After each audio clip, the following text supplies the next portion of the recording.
face?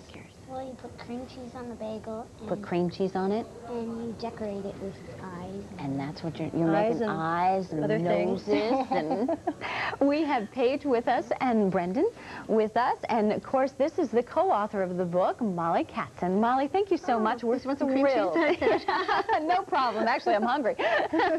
We are thrilled to have you on the air with us. We are so looking forward to being able to bring everyone your first children's cookbook. That's right. And I wrote it with a real preschool teacher, Ann Henderson, who was my own children's teacher. I think that's fun when you think about it. Your kids are? Well, now they're almost 10 and 3. And my almost 10-year-old had Ann for a teacher when he was in preschool. And now my 3-year-old is in her class. Oh, that's and she has a cooking curriculum for the very tiny children, even younger than these kids. And so Anne actually was, I was reading the note, and you said that you went into the class to pick up your oldest now, and Anne was working with the kids on a cooking project. That's how all this kind of developed for you, didn't it? Yes, but it wasn't like the cupcake decorating type of cooking. It was like they were making applesauce from real apples. And when my son came home from preschool that day, he wanted to make applesauce from real apples. And he said, Mom, you know, they don't come from a jar, they come from a tree. Exactly. There's so much a realization for kids here. We're going to is it okay if we let you guys go ahead? I like this one. I love this one. Can we show this to the people? Oh, look how pretty. Oh, man, this is, I like the eyebrows. I like the eyebrows. Those are beets. And what are you up to, Brendan? Brendan? Look at this one. Whoa. Oh, very nice. You know, Brendan, I like your eyebrows, too. You used a bean sprout as an eyebrow. So these recipes have real food in them, real fruits and vegetables. And they're healthy, too. That's right. I mean, what we find is that the kids make the bagel faces. They decorate the bagels with the vegetables on the cream cheese, and they eat the vegetables off the cream cheese so they can make more. And then they've eaten vegetables. Hey, yeah. Right? I knew there was a method to this madness here. Well, what we should do, first of all, is say hello to Anne and to your kids out there, because we left Anne behind on the West Coast. Sorry, Anne. Right. And the children are either watching this or taping this. And the children we saw making French toast were Tommy and Jessica. Okay. So, well, let's go over here and let's take a look. Let's take a tour of some of the real food that children can really cook from this cookbook, which is a real cookbook. It is a cookbook, and you'll see right here on the front, it says preschoolers and up, and it's ideal because the whole family can use it. You start off actually introducing everyone, and you go through the safety and what you should be careful, but you let the kids be the chef. It's not you cooking and them helping you. That's right. The children guide the adult through the recipe because the children's recipe is written with pictures and numerals. And we find that most kids, even as young as 3, can read numerals. So they know the order, and they're learning a little bit of math. This is the salad here, which is called number salad. Okay. Here are the move over instructions. here so we can. Okay. And they count the number of ingredients in a sequence. It's sort of unusual. It's got a little bit of a coconut orange dressing, which is, you know, opens them up to new flavors and combinations. And that was another one of your goals, wasn't it? We have a lot of goals. I mean, a lot of things get covered by cooking, reading and counting, and we'll talk about more of them in a minute when we get into the actual cooking, because they do cook over heat as well. This is a cold thing. They don't have to worry about burning themselves. It's really good for the littlest kids. They love to count. Yeah, they sure do, and to help you. Right, right. Oh, but you're helping them this time. Right. Which is really great. So you put them in charge, and it might take an hour. It probably won't, but you let them take their time. There's no rush, and they count 1 spoonful of coconut, 2 spoonfuls of orange juice, 3 pieces of orange, 4 pieces of apple, 5 pieces of cheese, which is another unusual ingredient. Yeah. 6 bananas, 7 melons. What you said, you don't even think about it, but so that they can do it again, they'll eat the veggies off of it, and you probably could use whatever you have available. Look at these over here. Oh, look, this one has teeth. Oh, how cute. I love and what did you make the teeth with? Do you know what those are that you made the teeth with? What did you make the teeth with? These guys? The beans. Those are some. So you knew all about, you need it. What do you have here? You've got carrots and tomatoes.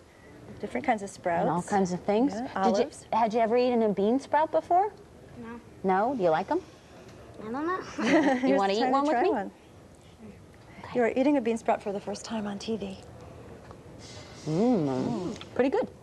They also take, you used them, didn't you, Brendan? You made a really great eyebrow with them. You know, some things that we take for granted, cooking-wise, some very simple tasks like spreading cream cheese on a bagel is a very big deal for a small child. They love it, that spread. When I taught my daughter, Eve, to butter bread, when we go to a restaurant now, she spends 20 minutes. She's 3 and she's buttering and buttering and buttering and buttering. It's great, though, because you make them self-sufficient. You make it interesting. I also think, particularly, I don't know if it's because I'm not around kids all the time, just to watch the way that little one opened the egg and the way these two are sitting here, and the bean sprout now became somebody's smile. I mean, to see something through kids' eyes really wakes you up as an adult. And they're so proud. When they cook this thing, when they serve it to you, they are so proud. Are you guys proud it's or good, what? too. Oh, freckles. Freckles. Oh, that's such a great idea. I don't know if this shows up, but this little bean sprout makes a great smile. Yeah, certainly. And a white smile, good smile. Would you mind going to the phones? Not at all. All right. I'd love it. Hi, you're on the air. This is Molly and Pat. Who's this? Hi, this is Marie. Hi, Marie. How you doing? Pretty good. Good. Marie, are you getting this cookbook for yourself or for your grandkids, or? Well, for myself and mostly my son. He's going to be 4 years old. That's pretty perfect soon. age. How nice. And he's always watching me cook, and he loves it. He wants to get into doing all of that stuff. And this looks like it has a lot of good ideas. Kids do like to help in the kitchen, don't they? Oh, yeah. Now, you'll be helping him. Well, yeah. That should be kind of nice. And I think you really love the idea. He'll get a real big kick out of it because also you've actually illustrated everything, That's right, haven't you? yeah. And these were tested on 4-year-olds and 3-year-olds, and we actually let them kind of judge what goes in the book or not. There are things we decided to leave out because they didn't like making them.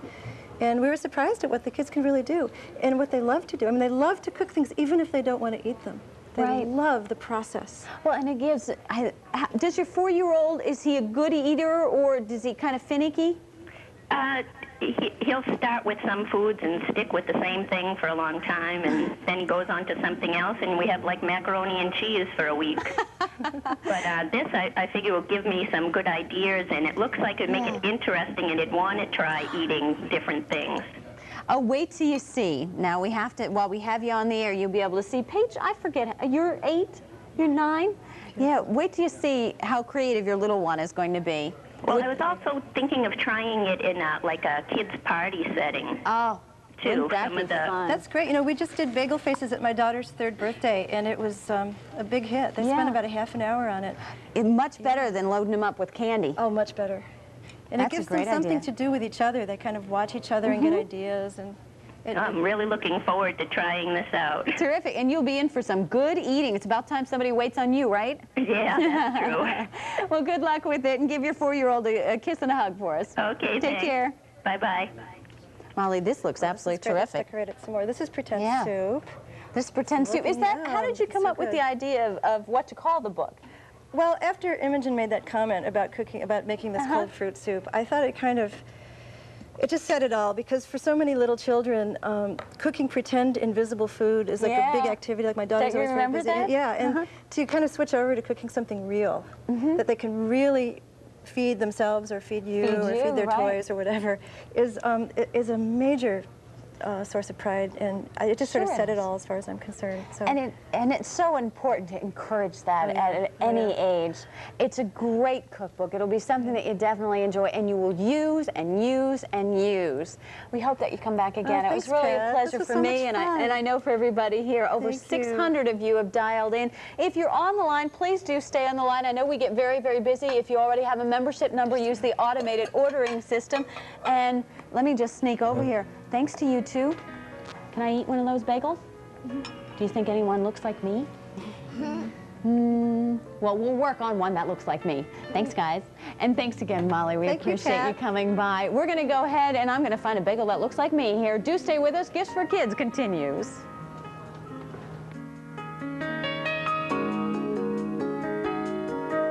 I like how my earrings, I hope those aren't my ears that stick out.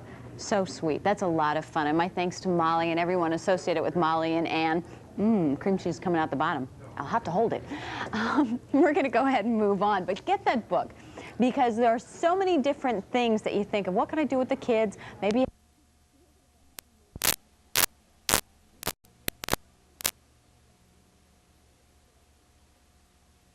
More bristles, you see? Of course, it still has the unique angled neck to clean even those hard-to-reach back teeth. We'd never change that. The new Reach toothbrush, cleaning